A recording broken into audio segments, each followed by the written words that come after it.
Sometimes life can kind of throw a curve at us that we really don't expect, and we can wake up one morning and things not end that day like we'd hoped.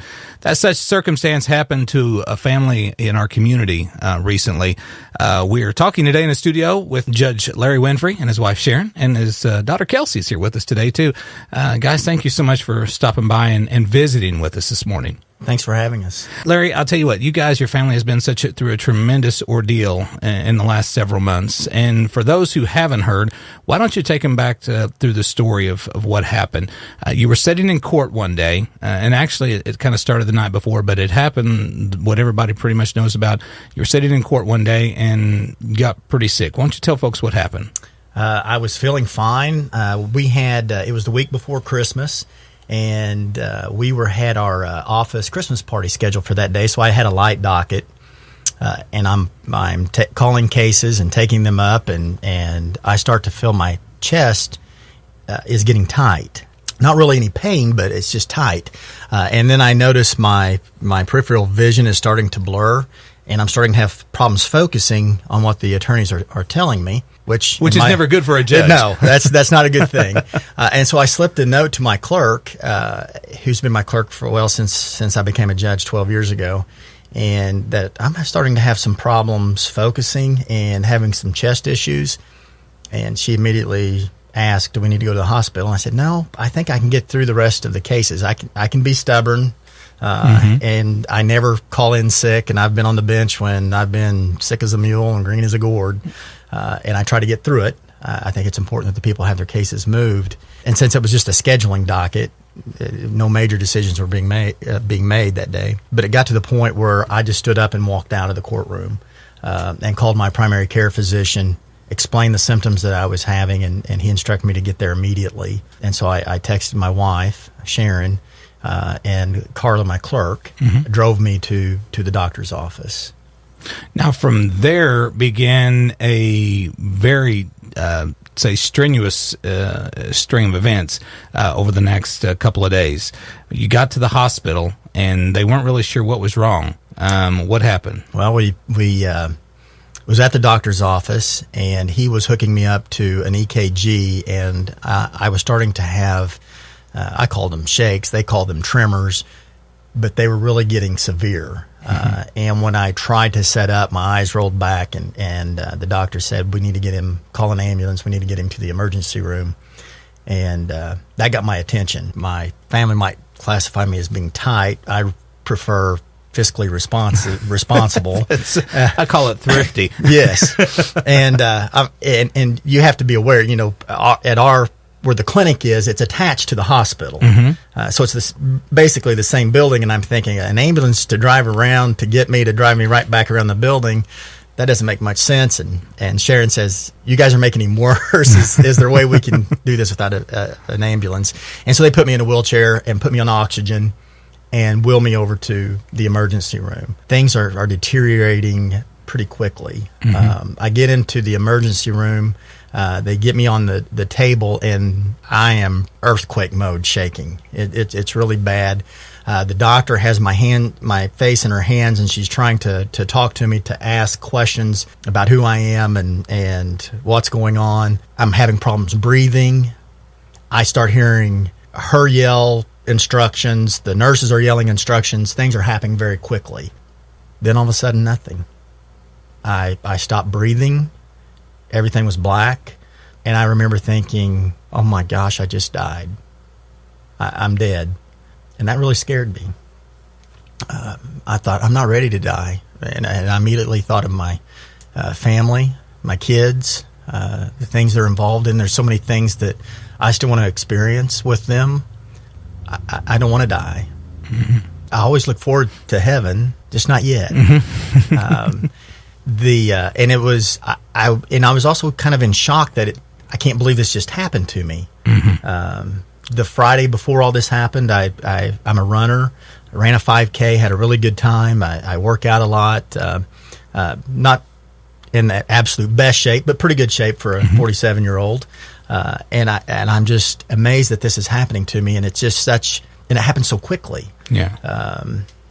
just over the weekend. I mean, just in that time. I mean, just a few days. This well, all actually, took place. up until that night before, I had woke Sharon up with a little bit with some breathing issues, and I think that's when my problem started. Right.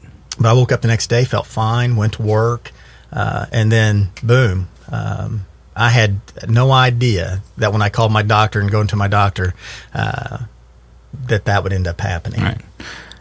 Sharon, let's talk to you for a second, because during that time, after Larry basically went out, it was put upon you to be the supporter of the kids as far as encourage them and try to comfort them and to be the strong one during the time.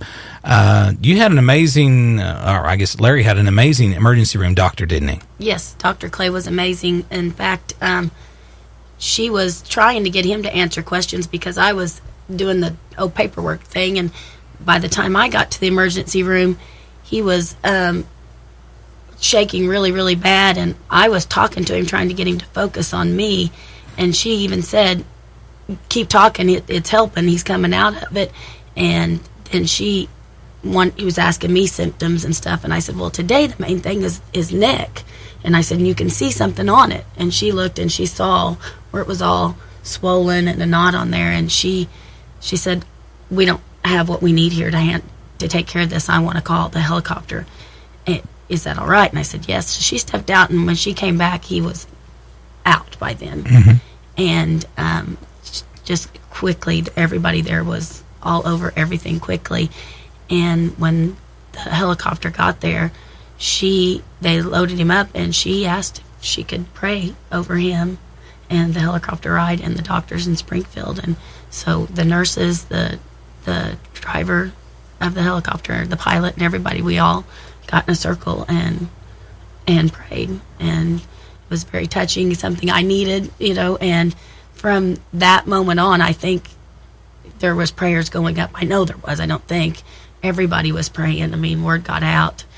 I had the support of our family there. My father-in-law, James, he came immediately.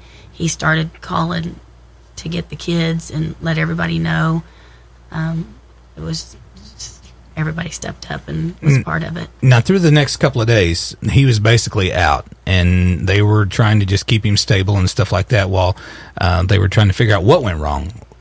You as his wife, and I know that a lot of spouses go through this, where you're sitting in the emergency room and you're waiting, not having any answers, and frustrated probably at times too, because thinking, why can't you figure out what's going on? This is a hospital. You're supposed to have all the answers. Probably pretty frustrating. What got you through those couple of days? Well, actually, I never left his side, even when I was supposed to be in the waiting room and not the emergency room and ICU. There weren't visitors allowed.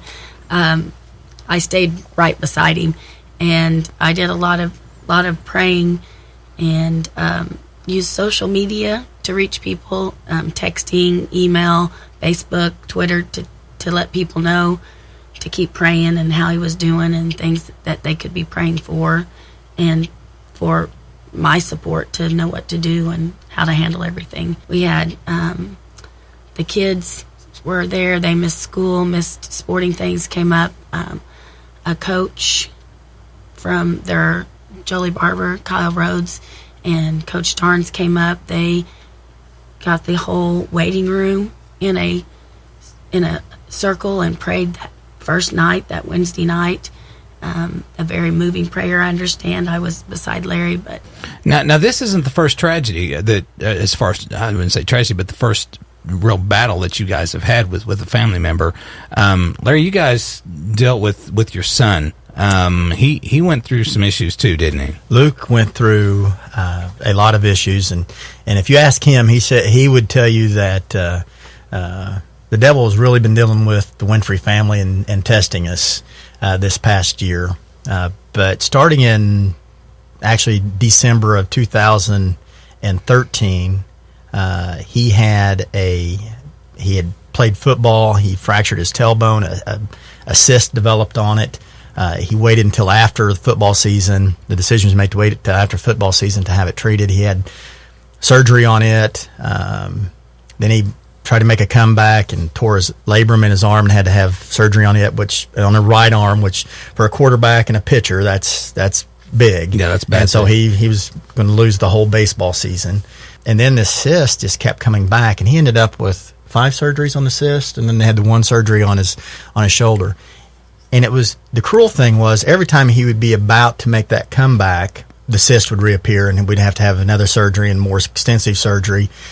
Infections developed, and he'd be in the hospital. And I think Sharon and I, we were becoming more and more frustrated. We were praying a lot, and we just couldn't understand why this kept happening to this young man, 16 years old.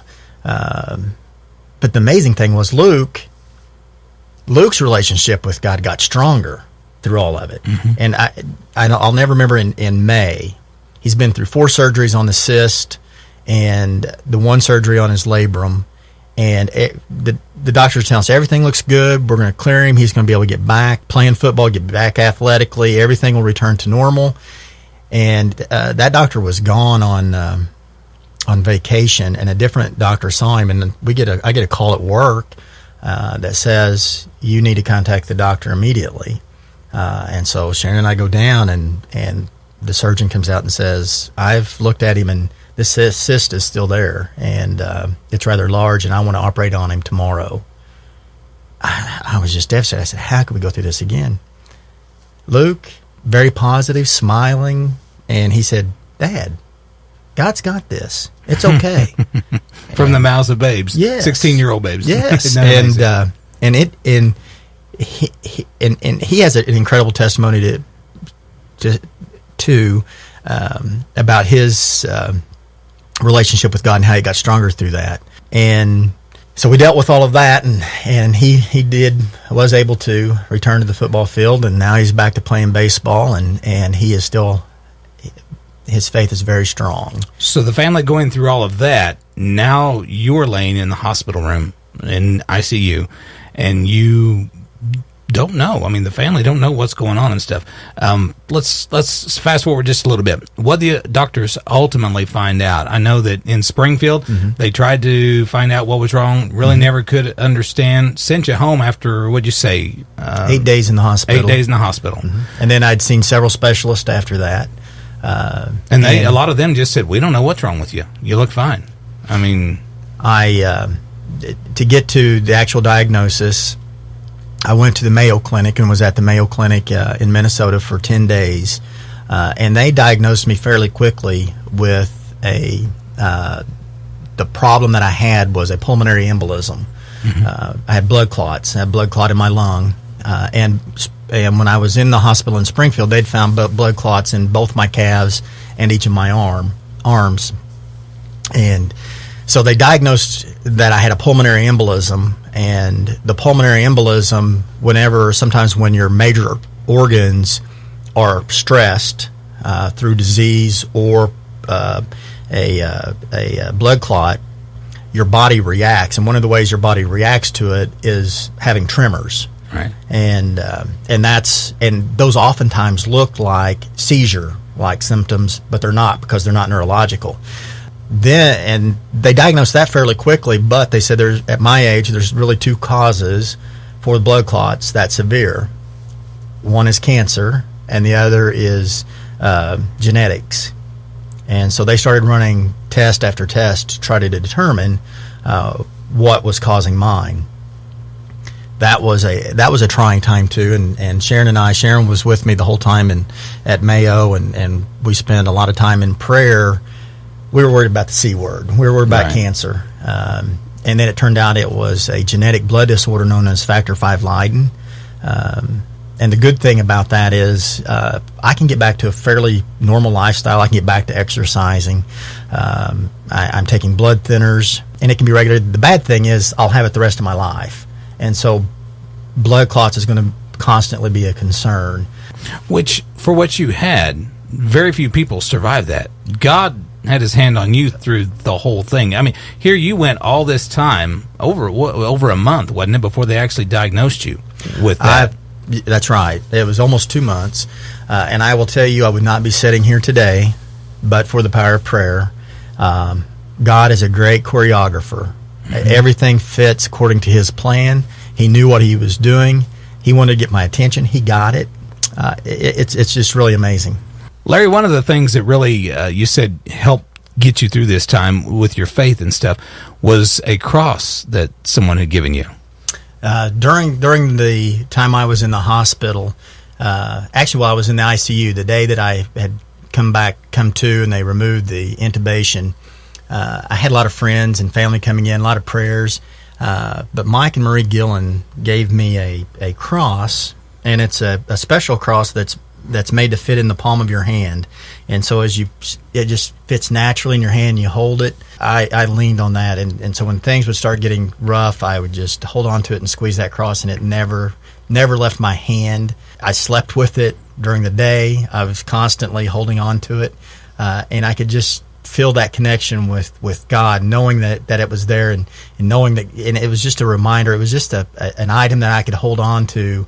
In my mind, it's like holding God's hand. He's there. He's got it. Things are going to be okay. And it gave me a tremendous amount of comfort. Probably at that time they had no idea how much that would mean to you, but got you through those difficult days, and just as a constant reminder of that. And it's amazing still today. If I've had a rough day, or we have a lot going on, I'll come in and Sharon will have that cross laid out, and I'll pick it up and hold it, and everything's good. You know everything's going to be all right. Sharon, during the time when all this was going on, the kids very active as far as their schedules and stuff. I don't know how you keep up with them and with him as well. A lot of things going on. But Kelsey had a game, and this was on a Facebook post, I remember, that Kelsey had a game when this was kind of really at the uncertain time. But after much deliberation, she decided to play the game, didn't she? Yes. This all happened on a Wednesday. She had a big game on a Thursday. Of course, they were at the hospital as soon as they could get there Wednesday. Aunts got him there and took care of him. She decided that her dad would want her to play, and she left and went back home and put her day in at school, because if you're not at school, you can't play a basketball game. Right. And very emotional day, we were told, that from teachers and coaches. But she said that I'm putting this in God's hand, and I'm going to go out and I'm going to play this game for my dad and for Jesus, because he's the one there taking care of my dad and getting him through this. Kelsey, talk to us just real quick for a second about this, because as you're out there and you're playing that basketball game and you're getting ready for it, your mind had to have been on your dad, but as you told your mom, God's got this and under control and stuff. What were your thoughts during that time? That whole day at school was really hard, but like before the game in the locker room, I wrote Dad on my tennis shoes. And like every time I'd shoot, or someone would shoot a free throw, I'd look down and remember about my dad and Jesus, and I would just go out there and play for them. And it'd be really hard to get through that game if I hadn't have wrote that on my shoes, or if it wasn't for my teammates and my coaches.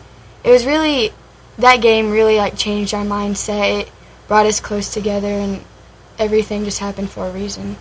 And here, 16-year-old girl sitting there thinking, God's got this, I can go out and live life, and God's going to take care of Dad. And you're very close to your dad, aren't you? Yes. So your heart was probably torn, but you still had that much faith that God was taking care of him while you were there doing what you knew. And that's the key thing.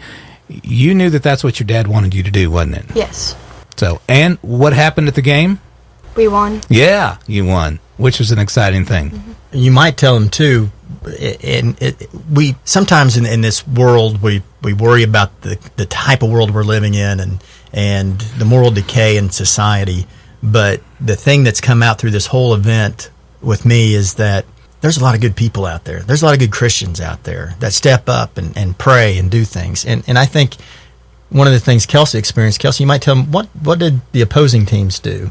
We played Marshfield that night, and Marshfield, the coach, got a card and had all the girls sign it from Marshfield team, just encouraging me to stay in there and that God's got this. And after the game, our coach got the game ball and brought it downstairs to the locker room and had all the girls sign it for me, and I got to keep the game ball of that game too. A reminder that even in the midst of a hard time, God's still got life and going through things. And that other folks, that Christians still answer the call, yeah. And are very supportive. And I think sometimes we may need to start being a little bit more bold and letting folks know. I know it's been overwhelming to me, the outpouring of support from folks all around, and the way people come up and say that, listening to your testimony, it's done this in my life, or it's had this impact on my life, or it's helped me through this, and that's not me. Mm-hmm. That's God's story, and that's God speaking through me, just sharing what He did in my life, and it's amazing. Let's talk about your faith. You and your family have always gone to church, been very strong and active in your walk with God. How has this changed maybe your perspective on life and your relationship with God? It obviously had to have strengthened during this time, because you were at a point where there was probably a lot of questions and a lot of things. And as far as my faith, I had a mother it was always my rock, and my family went through a very difficult divorce when I was around 13 years old. But my mother made sure that, us three boys, we were in church, we were in Sunday school, we went to youth groups on Wednesday night, and I was saved as a teenager at a youth rally. And my faith has never wavered. My faith in that I know God's in control, I know God's there, but sometimes, as I look back over that 30-year period, 30-some years, from the time I was saved until today, and I think it happens to a lot of folks, things in the world catch up to us, get in the way, they interfere. It doesn't really interfere with the faith, because I still have my faith in God, but in the way I practice and in the way I live. We get busy and we get distracted. We do. It's easy, especially when you have kids, you got a career, you just get busy. And I would say there were times, if you look back over my life, there's times that when I was really on fire for the Lord and practicing my faith was really strong. And then other times, it was hard to get up to go to church on Sunday. It felt more like just going through the motion. And still it was amazing. You'd go to church, and every now and then you'd still receive a blessing. And instead of going to church expecting a blessing, you go. Mm-hmm. Then sometimes you look, and there'd be periods where my attendance was not very good. And so it was kind of that up and down. But the faith was always there. And it's kind of selfish, but if I look back, and probably the times that I prayed the hardest and most earnestly was when there were serious issues in my life. I had a sick family member, or things were just, I was going through a difficult time. That's when I really leaned on Him. Then when things are going good, that's when you kind of drift away sometimes. Yeah. And I think that that's where I was at when all this happened. It wasn't drifting away, but I was concerned about a lot of the world issues, a lot of things going on in my life. Just not as focused on it as probably what you absolutely should have been. And especially after watching what had transpired with Luke, I should have been right there with him, but I wasn't. My faith was still there, but I wasn't in life was still going on, wasn't it? It was. Full speed ahead. It was. Yeah. So since this, life has probably seemed a little more precious to you and to Sharon, and time with the kids, hasn't it? Oh, absolutely. Whenever I came to that Friday, I wanted my kids, I wanted my family. I wanted them there, and I just wanted to hold them and hug them. That's all that mattered. And then my friends and God. Those things, and nothing else mattered. And things that I stressed about and worried about prior to the whole thing happening, they seem pretty insignificant. Do you see that God has done anything through this as far as being able to reach other people, or maybe in the way that you guys work? Sharon is smiling. Obviously God's done some amazing things through this, hasn't He? He has. I'd just say we can't go anywhere without somebody telling us how it touched them or changed their life, or just made them stop and pray right then when they heard about it. So it's definitely touched lots of lives. People also have similar stories that they weren't brave enough to share until they heard about Larry's story.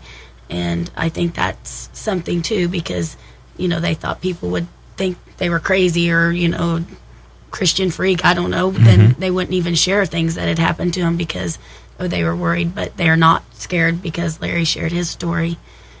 Something Luke said on going into his 6th surgery, he said, the devil thinks that he can bring me down, but he can't. because I've got God on my side. So if it's another surgery I need to have, then bring it on. And I think that's kind of how it is in life. He thinks good things are happening in our family. Our son's wanting to go in the ministry field. Our daughter's doing real good. They're both stepping up and confessing their faith for the Lord publicly, whether it's at school or in youth groups or whatever.